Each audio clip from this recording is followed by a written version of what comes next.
Welcome to reliable coaching classes. तो आज का हमारा टॉपिक है process, an operation by which system changes from one state to another is called process.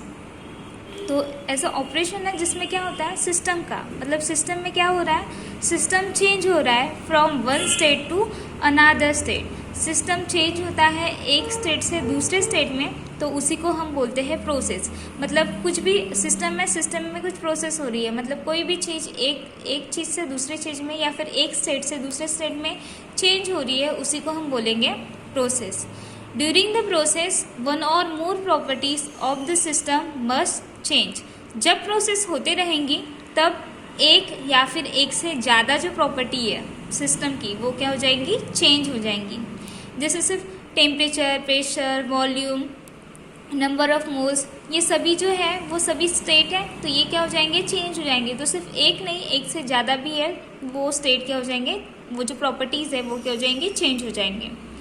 That is whenever some changes is carried out in the state of the system then it is said that a process is carried out. मतलब जब भी क्या हो जाएंगे, कुछ changes होंगे state of the system में, मतलब सिस्टम में जब भी कुछ चेंजेस होंगे then it is said that, तो उसी को ही हम बोलेंगे प्रोसेस इज कैरिड आउट। उसी को हम बोलेंगे कि प्रोसेस जो है वो स्टार्ट हो चुकी है।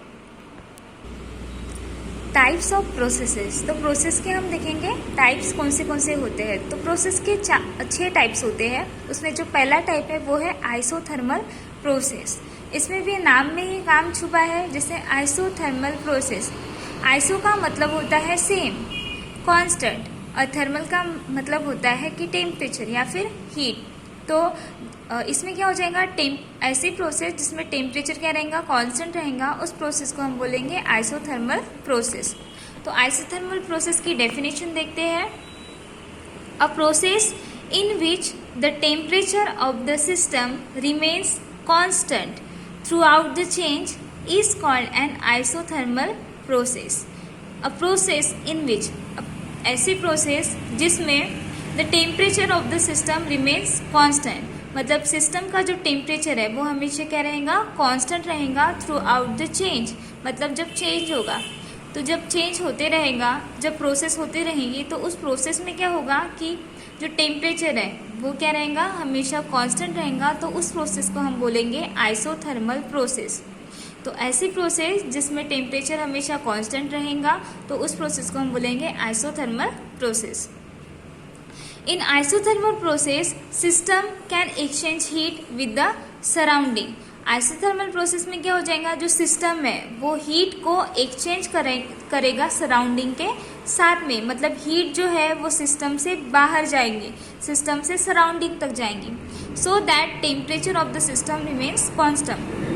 और इसीलिए सिस्टम का जो टेम्परेचर रहेगा वो क्या रहेगा, कांस्टेंट रहेगा। नेक्स्ट पॉइंट है, if the process is exothermic then evolve heat is given out to the surrounding due to which temperature of the system remains constant. क्या होगा, अगर प्रोसेस हमारी एक्सोथर्मिक है तो हीट क्या हो जाएंगी, इवॉल्व हो जाएंगी। अगर प्रोसेस हमारी एक्सोथर्मिक है तो हीट इवॉल्व हो जाएंगी, is given out to the surrounding, और वो सराउंडिंग में चले जाएंगी ड्यू टू विच, और हीट के सराउंडिंग में चले जाने की वजह से जो टेम्परेचर है सिस्टम का वो क्या रहेगा, कांस्टेंट रहेगा। If the process is endothermic, अगर प्रोसेस क्या है, एंडोथर्मिक है, then heat is absorb, heat क्या हो जाएंगी, एब्जॉर्ब हो जाएंगी फ्रॉम द सराउंडिंग से एब्जॉर्ब हो जाएंगी, due to which temperature of the system remains constant, और इसकी वजह से जो टेम्परेचर है सिस्टम का वो क्या हो जाएगा, कांस्टेंट रहेगा। तो अगर प्रोसेस एक्सोथर्मिक है या फिर एंडोथर्मिक है, एक्सोथर्मिक है तब भी टेम्परेचर कांस्टेंट रहेगा, एंडोथर्मिक प्रोसेस है तब भी टेम्परेचर जो है वो कांस्टेंट ही रहेगा। दैट इज, उसका एग्जाम्पल है बॉइलिंग ऑफ वाटर या फिर फ्यूजन ऑफ आइस। तो बॉइलिंग ऑफ वाटर मतलब अगर हम पानी को उबाल रहे हैं, या फिर फ्यूजन ऑफ आइस मतलब अगर बर्फ पिघल रहा है, तो उसमें क्या हो जाएगा, डेल्टा टी इक्वल्स टू 0। मतलब डेल्टा टी जो है, टेम्परेचर जो है, चेंज इन टेम्परेचर वो क्या रहेगा, 0। मतलब टेम्परेचर में कोई भी चेंज नहीं रहेगा। Initial temperature that is T1 equals to final temperature T2, मतलब इनिशियल टेम्परेचर जितना रहेगा उतना ही हमारा फाइनल टेम्परेचर भी रहेगा। That is T2 minus T1 equals to delta T। तो उसी को हम क्या बोलेंगे, T2 minus T1 equals to क्या हो जाएगा, डेल्टा T। तो मतलब डेल्टा T हमारा क्या रहेगा, 0 रहेगा। द इंटरनल एनर्जी U, तो इसका मतलब फिर जो इंटरनल एनर्जी है उसको डिनोट किया गया है U से। Of this system also remains constant, अगर टेम्परेचर कांस्टेंट है तो इंटरनल एनर्जी भी कांस्टेंट ही रहेंगी। As temperature is constant that is delta U equals to 0। अगर टेम्परेचर कांस्टेंट है तो इंटरनल एनर्जी भी कांस्टेंट ही रहेंगी, मतलब डेल्टा T अगर 0 है तो डेल्टा U भी 0 ही रहेगा। देखो यहाँ पर डेल्टा T इक्वल्स टू 0 है, मतलब चेंज इन टेम्परेचर वो क्या है, 0, मतलब हमारा जो टेम्परेचर है वो कांस्टेंट है, 0 है। तो T1 मतलब हमारा इनिशियल टेम्परेचर, मतलब पहले जो टेम्परेचर है वो T1, T2 मतलब हमारा फाइनल टेम्परेचर, तो दोनों टेम्परेचर सेम ही रहेंगे। फिर उसके बाद भी हमने पहले क्या बोले थे कि डेल्टा T इक्वल्स टू 0 है, फिर क्या हो जाएगा, जो हमारा T2 है, ठीक है, वो वही के वही रहेगा, और T1 जो है इस साइड प्लस था उस साइड जाके माइनस हो जाएगा, और T1 के जगह पे 0, तो 0 equals to T2 minus T1 हो जाएगा। और 0 हमने क्या बोले थे कि 0 क्या है हमारा, डेल्टा T इक्वल्स टू 0 है, तो हमने यहाँ पर देखो 0 के जगह पे डेल्टा T रख लिए equals to T2 minus T1। तो इस प्रकार से delta T equals to T2 minus T1, ये समझने के लिए आप लिख सकते हो अपनी कॉपी में। नेक्स्ट जो प्रोसेस है एडियाबेटिक प्रोसेस। नेक्स्ट प्रोसेस का नाम है adiabatic process. A process in which system can not exchange heat with the surrounding so that temperature of the system changes is called an adiabatic process। तो a process ऐसी process in which जिसमें system can not exchange heat with the surrounding, ऐसी प्रोसेस जिसमें system heat को exchange नहीं करता है सराउंडिंग के साथ में, मतलब यहाँ पर हीट जो है वो सराउंडिंग में नहीं जाएंगी। So that temperature of the system changes, और इसकी वजह से सिस्टम का जो टेम्परेचर है वो चेंज हो जाएगा, is called an adiabatic process, और उस प्रोसेस को हम बोलेंगे adiabatic process. If the process is exothermic then evolve heat is remain in the system due to which temperature of the system increases. अगर प्रोसेस क्या है, एक्सोथर्मिक है, तो हीट इवॉल्व होगी और रिमेन इन द सिस्टम, और system में बची रहेंगी, due to which temperature of the system increases, और इसकी वजह से सिस्टम का जो टेम्परेचर है वो इंक्रीज होगा, बढ़ जाएगा। And if the process is endothermic, अगर प्रोसेस क्या है, एंडोथर्मिक है, देन हीट इज एब्जॉर्ब, तो हीट जो है वो एब्जॉर्ब होगी, due to which temperature of the system decreases, और इसकी वजह से सिस्टम का जो टेम्परेचर है वो डिक्रीज होगा। मतलब यहाँ पर क्या होगा, एडियाबेटिक जैसे आइसोथर्मल प्रोसेस में क्या हो रहा था कि टेम्परेचर है वो कांस्टेंट रहता था, लेकिन एडियाबेटिक प्रोसेस में टेम्परेचर जो है वो चेंज होगा। अगर प्रोसेस एक्सोथर्मिक है तो टेम्परेचर इंक्रीज होगा, अगर प्रोसेस एंडोथर्मिक है तो टेम्परेचर डिक्रीज होगा। इसका एग्जाम्पल है reaction takes place in a thermos flask. Reaction को हम क्या कर रहे हैं, थर्मस फ्लास्क में रख रहे हैं। अगर हम समझ लो गर्म पानी को थर्मस में रखते हैं तो उसकी जो हीट है वो जैसे कि वैसे रहती है, या फिर मतलब हीट जो है वो जैसे कि वैसे रहती है, कम नहीं होती है। मतलब हमको स्टार्टिंग का जो टेम्परेचर है वो, फिर उसके बाद में फाइनल जो है मतलब टेम्परेचर जो हमको 0 नहीं मिलेगा, कुछ ना कुछ मिलेगा। अगर थर्मस फ्लास्क में हम कोई गर्म चीज़ रख रहे हैं तो वहाँ का टेम्परेचर रहेगा ना, क्योंकि थर्मस में कभी भी चीज़ ठंडी नहीं होती है, तो वहाँ का टेम्परेचर रहेगा, वो टेम्परेचर कभी भी 0 नहीं रहेगा। तो वो एग्जाम्पल हो गया एडियाबेटिक प्रोसेस का। As the temperature of the system changes delta T not equal to 0। अगर बोला गया है कि सिस्टम का जो टेम्परेचर है, क्या बोला है कि as the temperature of the system changes, अगर सिस्टम का जो टेम्परेचर है वो चेंज हो रहा है तो डेल्टा टी मतलब चेंज इन टेम्परेचर की जो वैल्यू रहेंगी नॉट इक्वल टू 0, वो कभी भी 0 नहीं रहेंगी। Internal energy being function of temperature also changes, that is delta U not equal to 0. अगर टेम्परेचर, जैसे हमने आइसोथर्मल प्रोसेस में देखे थे कि डेल्टा T इक्वल टू 0 है, तो डेल्टा U मतलब इंटरनल एनर्जी, वो भी चेंज इन इंटरनल एनर्जी वो भी 0 था. तो जैसे यहाँ पर देखो delta T not equal to 0 है, तो हमारी जो इंटरनल एनर्जी है वो भी delta U not equal to 0 रहेगी. नेक्स्ट प्रोसेस है हमारी isobaric process. A process in which pressure of the system remains constant is called as isobaric process. तो आइसोबेरिक प्रोसेस में क्या होगा? A process in which pressure of the system remain constant. तो ऐसी प्रोसेस जिसमें प्रेशर है, सिस्टम का प्रेशर वो कांस्टेंट रहेगा, तो उस प्रोसेस को हम बोलेंगे isobaric process. In this process, इस प्रोसेस में initial pressure equal to final pressure रहेगा. इनिशियल प्रेशर मतलब P1 और फाइनल प्रेशर मतलब P2, मतलब P1 इक्वल्स टू P2 रहेगा. देन उसके बाद में हम P1 को क्या करेंगे? ये जो P1 है, इस P1 को इस साइड भेजेंगे, तो वो जो प्लस P1 है उस साइड जाके क्या हो जाएगा? Minus P1, that is P2 minus P1. तो हमने लिख लिए P2 माइनस P1 और इस साइड बचा क्या? 0. तो 0 का मतलब डेल्टा P. तो हम लिख सकते हैं P2 minus P1 equals to delta P equals to 0. इसका एग्जाम्पल है a reaction taking place in an open vessel is always at constant atmospheric pressure. तो हमने क्या रखे कि जो रिएक्शन है वो ओपन वेसल में रखे हैं, इसकी वजह से जो एटमॉस्फेरिक प्रेशर रहेगा वो क्या रहेगा? कांस्टेंट ही रहेगा. नेक्स्ट हम देखेंगे आइसोकोरिक प्रोसेस. आइसोकोरिक प्रोसेस में a process in which volume of the system remains constant is called as isochoric process. तो ऐसी प्रोसेस जिसमें वॉल्यूम जो है वो चेंज होगा, वॉल्यूम कांस्टेंट रहेगा, चेंज नहीं होगा, उस प्रोसेस को हम बोलेंगे isochoric process. In this process initial volume equal to final volume. तो इस प्रोसेस में क्या होगा? Initial volume equal to final volume रहेगा, that is V1 equals to V2. मतलब फिर वैसे ही सेम जैसे हमने प्रेशर के लिए देखे थे, सेम वैसे ही वॉल्यूम के लिए रहेगा. V2 minus V1 equals to delta V equals to 0. इसका एग्जाम्पल है a reaction taking place in an seal vessel. Reaction हमने रखे हैं सील वेसल में. तो इस प्रकार से हो जाती है हमारी आइसोकोरिक प्रोसेस.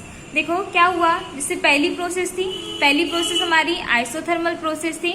आइसोथर्मल प्रोसेस में हमने देखे कि टेम्परेचर चेंज नहीं हो रहा था, मतलब डेल्टा T की value delta T that is change in temperature, उसकी वैल्यू थी वो थी 0. देन उसके बाद में हम एडियाबेटिक प्रोसेस देखें, तो एडियाबेटिक प्रोसेस में टेम्परेचर चेंज हो रहा था, मतलब delta T not equal to 0 था. फिर आइसोबेरिक प्रोसेस में हमने देखे कि प्रेशर जो है वो कांस्टेंट रहता था, और आइसोकोरिक प्रोसेस में हमने देखे कि वॉल्यूम जो है वो कांस्टेंट रहता था. फिर उसके बाद में हमारी प्रोसेस आती है reversible process and irreversible process. तो रिवर्सिबल प्रोसेस और इरिवर्सिबल प्रोसेस है, उसको समझने के पहले हम देखेंगे कि रिवर्सिबल प्रोसेस और इरिवर्सिबल प्रोसेस में कुछ नोट्स है वो देख लेते हैं. नोट है कि इन reversible and irreversible process 2 types of forces exist. तो रिवर्सिबल प्रोसेस में और इरिवर्सिबल प्रोसेस में 2 टाइप के फोर्सेस आते हैं. एक आता है ड्राइविंग या फिर acting force. This force carries the process in forward direction. तो ड्राइविंग या एक्टिंग फोर्स किसे बोलेंगे? कि ऐसा फोर्स जो क्या करेगा? प्रोसेस को आगे की तरफ ले जाएगा. और अपोजिंग फोर्स मतलब क्या हो जाएगा? This force carries the process in backward direction. और अपोजिंग फोर्स क्या करेगा? कि प्रोसेस को पीछे की तरफ धकेलेगा. मतलब एक जो फोर्स है वो क्या करेगा? प्रोसेस को सामने ले जाएंगे, आगे ले जाएगा. और एक जो फोर्स है, जैसे अपोजिंग फोर्स है, वो क्या करेगा? प्रोसेस को पीछे ले जाएगा. मतलब एक प्रोसेस को कंटिन्यू करने का काम करेगा और एक प्रोसेस को रोकने का काम करेगा. तो सबसे पहली प्रोसेस हम देखेंगे रिवर्सिबल प्रोसेस, मतलब फिफ्थ वाला जो टाइप है, फिफ्थ वाला टाइप है हमारा रिवर्सिबल प्रोसेस. तो जानते हैं रिवर्सिबल प्रोसेस मतलब होता क्या है. अ process in which driving force is slightly greater than the opposing force is called reversible process। तो ऐसी प्रोसेस जिसमें ड्राइविंग फोर्स थोड़ा सा ज़्यादा ग्रेटर रहेगा अपोजिंग फोर्स से, तो उसको हम बोलेंगे रिवर्सिबल प्रोसेस। देखो, रिवर्सिबल प्रोसेस मतलब क्या होता है? ऐसी प्रोसेस जिसमें ड्राइविंग फोर्स थोड़ा सा ज़्यादा बड़ा रहेगा अपोजिंग फोर्स से, तो उस प्रोसेस को हम बोलेंगे रिवर्सिबल प्रोसेस। तो उसमें कुछ रिवर्सिबल प्रोसेस से कुछ कैरेक्टरिस्टिक्स हैं। कैरेक्टरिस्टिक्स मतलब कि वैशिष्ट या फिर क्या क्या खासियत है वो हम देखने वाले हैं रिवर्सिबल प्रोसेस में। तो पहला जो कैरेक्टर है वो है this process can be reverse at any stage. मतलब ये जो प्रोसेस है रिवर्सिबल प्रोसेस, वो किसी भी स्टेज में रिवर्स आ सकती है, मतलब रिटर्न वापस आ सकती है।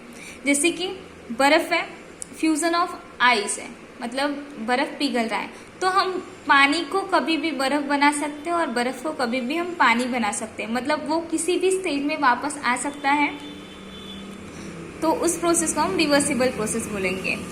जैसे कि रिवर्सिबल, अगर हम इजी लैंग्वेज में रिवर्सिबल प्रोसेस और इरिवर्सिबल प्रोसेस का एग्जांपल चुने तो यही होगा कि अगर बर्फ है, बर्फ को हम पानी में कन्वर्ट कर सकते हैं और पानी को हम बर्फ में कन्वर्ट कर सकते हैं। मतलब क्या हो रहा है कि वो जो प्रोसेस है वो रिवर्स हो सकती है, इसलिए उस प्रोसेस को हम रिवर्सिबल प्रोसेस बोलेंगे।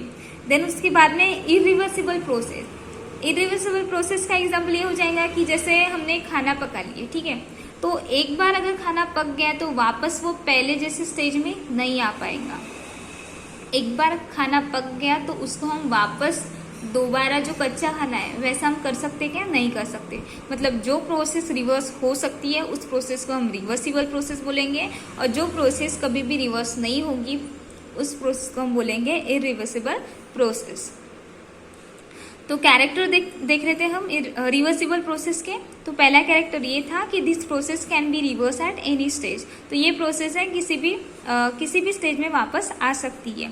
सेकेंड था maximum work is obtain in this process. इस प्रोसेस में ज़्यादा से ज़्यादा मतलब काम लगेगा, मतलब ज़्यादा से ज़्यादा वर्क लगेगा, मेहनत लगेगी। It is very slow process, और ये जो प्रोसेस है बहुत स्लो प्रोसेस है। It takes place in large number of steps. इसमें नंबर ऑफ स्टेप्स रहेंगे, मतलब एक स्टेप में हमको रिएक्शन नहीं मिल जाएंगी, हमको बहुत सारे स्टेप से गुजरना पड़ेगा तब जाके हमको रिएक्शन मिलेंगे। It is a non spontaneous process. ये प्रोसेस कैसी है? नॉन स्पॉन्टेनियस है। Equilibrium is attend at every step of this process. इसके पहले हमने जाने कि इक्विलिब्रियम मतलब क्या होता है। तो ये जो इक्विलिब्रियम है हर स्टेप में, हर प्रोसेस में अटेंड रहेगा। हर प्रोसेस में हमको इक्विलिब्रियम मिलेगा। जिसको इक्विलिब्रियम मतलब क्या होता है और केमिकल इक्विलिब्रियम, थर्मल इक्विलिब्रियम, जिसने नहीं जाना है, जिसको नहीं पता है, वो मेरे इसके पहले प्रीवियस वीडियो देखेगा, उसमें इक्विलिब्रियम और इसके टाइप्स दिए हुए हैं। इट इज़ अ हाइपोथेटिकल और इमेजिनरी प्रोसेस। ये हाइपोथेटिकल और इमेजिनरी प्रोसेस है, मतलब आर्टिफिशियल प्रोसेस है। इमेजिनरी ये मतलब रियल में ऐसी प्रोसेस होती ही नहीं है। It is an artificial process. ये कैसी है? आर्टिफिशियल प्रोसेस है, इमेजिनरी प्रोसेसेस है। देन उसके बाद में नेक्स्ट जो हम देखेंगे 6th टाइप, वो है irreversible process. A process in which driving force is very much greater than the opposing force is called irreversible process। तो ऐसी प्रोसेस जिसमें ड्राइविंग फोर्स बहुत ज़्यादा ही बड़ा है अपोजिंग फोर्स से, तो उस प्रोसेस को हम बोलेंगे इरिवर्सिबल प्रोसेस। मतलब ये हो जाएगा कि ड्राइविंग फोर्स है, मतलब कोई भी प्रोसेस अगर एक बार हो गई तो स्टार्ट हो गई तो हम उसको पीछे की तरफ नहीं ला सकते, मतलब उसको चेंज हम नहीं कर सकते। जैसे कोई भी चेंज अगर एक बार हो गया तो हो गया, उसको हम वापस से पहले जैसा नहीं कर सकते। तो इरिवर्सिबल प्रोसेस के हम कैरेक्टरिस्टिक्स देखेंगे।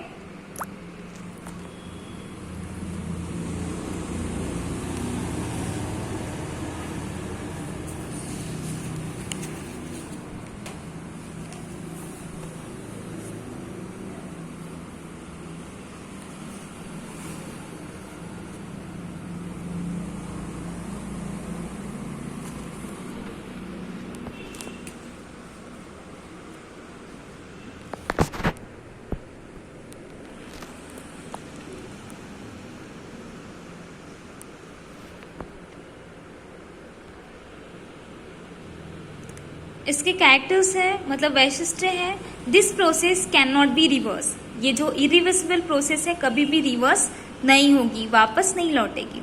Maximum work is not obtain in this process. इस प्रोसेस में वर्क जो है वो ऑब्टेन नहीं होगा, मैक्सिमम वर्क ऑब्टेन नहीं होगा, कम मेहनत लगेंगे। It is very fast process. ये प्रोसेस कैसी है, बहुत फास्ट प्रोसेस है। It takes place in one step. ये प्रोसेस में वन स्टेप में हमको रिएक्शन मतलब प्रोडक्ट मिल जाता है। It is a spontaneous process. ये स्पॉन्टेनियस प्रोसेस है। Equilibrium is attain at the end of this process. Equilibrium end में क्या हो जाएगा, अटेन करेगा, मतलब इक्विलिब्रियम को लास्ट स्टेप में ही मिलेगा। It is a natural process. ये इरिवर्सिबल प्रोसेस कैसी है, नेचुरल प्रोसेस है। Irreversible process is never isothermal. Irreversible process कभी भी आइसोथर्मल नहीं रहेगी। क्यों नहीं रहेंगी, क्योंकि आइसोथर्मल प्रोसेस मतलब क्या होता है कि जहाँ पर टेम्परेचर जो है वो कांस्टेंट रहेगा। टेम्परेचर क्या रहेगा, 0 रहेगा। देखो कोई भी केमिकल रिएक्शन होती है तो उसमें हीटिंग होती है या फिर टेम्परेचर बढ़ता है, कम होता है, मतलब टेम्परेचर में बदलाव आता है, वो कभी भी कांस्टेंट रहता है क्या, नहीं रहता है। तो वैसे ही इरिवर्सिबल प्रोसेस है, उसमें भी क्या हो जाएगा कि टेम्परेचर कांस्टेंट नहीं रहेगा। अगर कांस्टेंट रहता है तो प्रोसेस नहीं होगी। इसलिए ये जो इरिवर्सिबल प्रोसेस है वो आइसोथर्मल कभी भी नहीं हो सकती है। इसके एग्जाम्पल है flow of water from high to low level. Water का जो लेवल है, जैसे वाटर है, फ्लो ऑफ वाटर मतलब वाटर, पानी अगर बह रहा है हाई लेवल से लो लेवल तक, मतलब ऊपर से अगर पानी नीचे आ रहा है, तो ऐसा कभी होता है क्या कि अगर मतलब झरना जो है, झरने का पानी नीचे से ऊपर जा रहा है, ऐसा कभी पॉसिबल है क्या, नहीं है। तो मतलब वो रिवर्स कभी जाएगा क्या, नहीं जा पाएगा। इसलिए उस प्रोसेस को इरिवर्सिबल प्रोसेस बोलेंगे। Flow of heat from high to low temperature.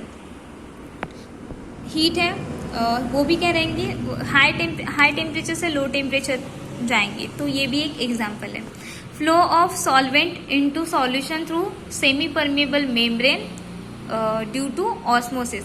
मतलब मेम्ब्रेन मतलब एक कवरिंग है जिसमें क्या होता है कि सॉल्वेंट है, सॉल्यूशन रहता है, उसमें सॉल्वेंट रहता है, वो सॉल्वेंट क्या करता है, उस मेम्ब्रेन से गुजर जाता है।